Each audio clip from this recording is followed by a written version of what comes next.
If you're unemployed, it isn't because there's no work. There is, and always will be, work to be done. What we don't always have is jobs. What?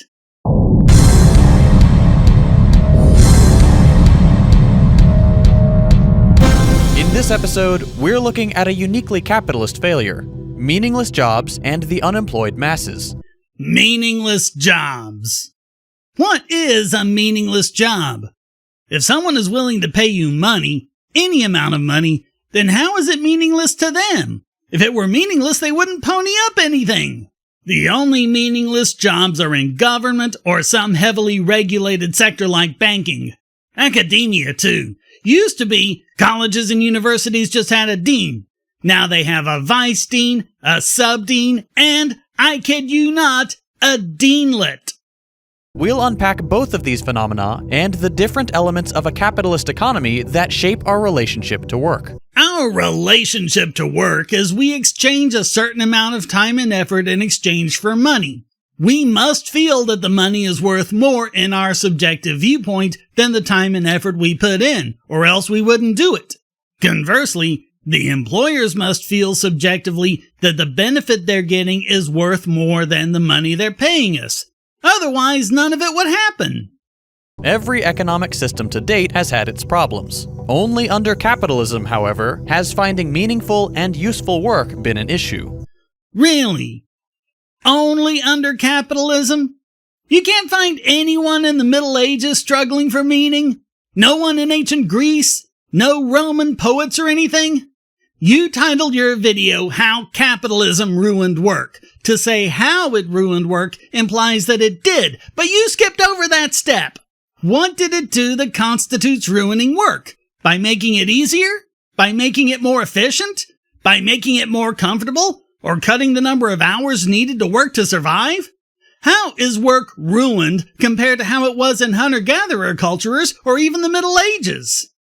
It is a uniquely modern problem for an economy to be structured so that hundreds of thousands of people are without a meaningful job. So what meaningful jobs did peasants have?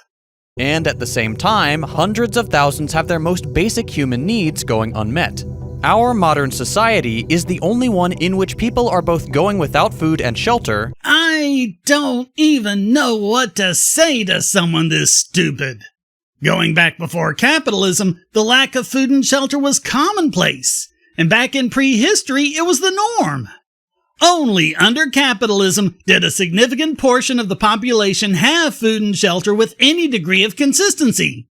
In fact, before governments of the world ruined economies with COVID lockdowns, which haven't worked, by the way, the global poverty rate, thanks to capitalism, had been cut in half over the previous 20 years.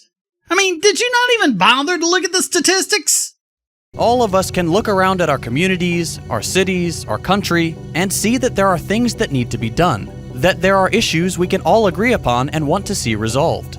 But we all know that there is only so much we can do as individuals. Whether it's because we work long hours and need time to rest, because we're unemployed and need to actively look for a job, or because we're in a precarious situation ourselves, most of us have barely enough time and energy, if any at all, to feed the hungry, house the homeless, or generally better our lives and those of the people around us. And yet, somehow, horrible capitalist America has by far the greatest amount of private voluntary social spending in the world, and people generally give the same portion of their income in charity, even if they're poor. Funny thing is, socialists and progressives are less likely to engage in charitable giving. Imagine that! Many of us work jobs that feel completely devoid of meaning, that seem to help no one. Then why would anyone pay us to do them? And we still can't spend our time in more meaningful ways. Thanks to capitalism, the working class today has far more leisure time than they had at any point in history. Long gone are the days of walking into a bank, asking to see the manager, and starting at a desk the same day. Because banks are hyper-regulated, like I said. But I have not one but two grown daughters who were able to find steady work pretty much as soon as they started looking, with no experience. Industrial jobs have steadily declined for decades. You're gonna make me actually show it, aren't you? For decades, it was increasing. not on a steady decline. Until your buddy Obama got in power, that is. But even then, with the exception of a couple of dips for the financial crisis and COVID, it's at least held steady. Oh, but let me guess, they're screwing them with lower pay, huh? Think again. Wages and salaries of private industrial workers have risen steadily. And in case you think this means they're just cutting back hours to nothing, that's also the case for their weekly earnings. So in what way have industrial jobs steadily declined? Even the relative security of a college education has waned as more graduates go into low-wage or even unpaid entry-level jobs. Yeah, funny how that happens when you devalue college with bogus degrees like gender studies or environmental science. But it's a lot better if you actually go into, say, a STEM field. Funny that. Of course, it doesn't help that your precious government has worked for half a century to make college over 10 times as expensive as it should be. There is little hope that this generation will achieve the financial stability of our parents. First of all, the statistics show the opposite. Again, COVID notwithstanding, that's screwing up a lot of stuff, but again, it's not the disease, it's government's ridiculous response to it. They absolutely could not have picked worse policies to implement. But also, it would be a lot easier if it weren't for government running up massive debt while the Fed prints so much money none of us can save anything, and if we did, it just gets eaten up by inflation.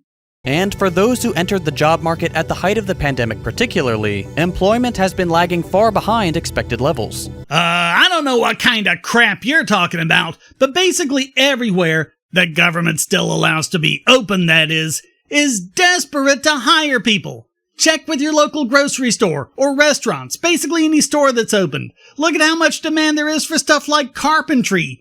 And they're offering impressive wages for it. That's how desperate they are for workers. 3 different elements of capitalist society play into our current relationship with work: the profit motive, capitalism's purposeful misallocation of labor, and the crises that are built into the system's proper function. Wow, you don't know the first thing about economic business cycle theory, do you? Malinvestments that result in the boom-bust cycle are caused by an overexpansion of cheap credit by the central bank. That creates the illusion of greater savings in the economy, which in turn creates the illusion of greater demand. If reading actual economists hurts your brain too much, and not an anthropologist like you hilariously cite, I've actually got a couple of rap videos in the description that explain it pretty well. I'm gonna skip over him desperately and pathetically attempting to explain all of this and failing. Amidst all his meandering, the only points he makes are long-debunked hating on cryptocurrencies and the even longer-debunked planned obsolescence crap. As I've repeatedly shown, you get less wealth and income inequality the more economically free a country is. Really, he has no excuse. He also manages to state both that monopolies are bad and competition is bad. Also, growth is bad too. How does someone like that manage to tie their shoes? These are not the essential workers spotlighted by the pandemic, whom we all saw are foundational to our survival. Uh-huh. Why do you think we're in the mess we're in? It's because idiots who think like you decided that these other jobs were unessential. And now look at the supply chains. Maybe these jobs aren't as meaningless as you're trying to make them out to be. If things were different, if we did cast off these pointless jobs that might as well not exist. We just tried that. It's been hideously destructive. At this point, we should acknowledge that there is currently a labor shortage in minimum wage, particularly restaurant jobs. Show me one restaurant who's offering the minimum wage. You can't. A more thinly stretched economy justifies austerity measures for out-of-touch governments. It continues to concentrate wealth at the top. Then how come it isn't actually happening that way? How come when so-called austerity policies are put in place, and that's a really stupid and misleading term that's only there to denigrate it, wealth and income coefficients go down? Here we get to the final piece of the puzzle, the regular destabilization of capitalism. Every few years, in recent decades, about every 5 to 10 years on average, the entire economy crashes and enters a recession or depression. Already covered why, and it's not because of capitalism. It's because of government. You yourself even mentioned banks being bailed out. Well, who's bailing them out, Einstein? Who's perverting the incentives? Who's privatizing profits and socializing losses?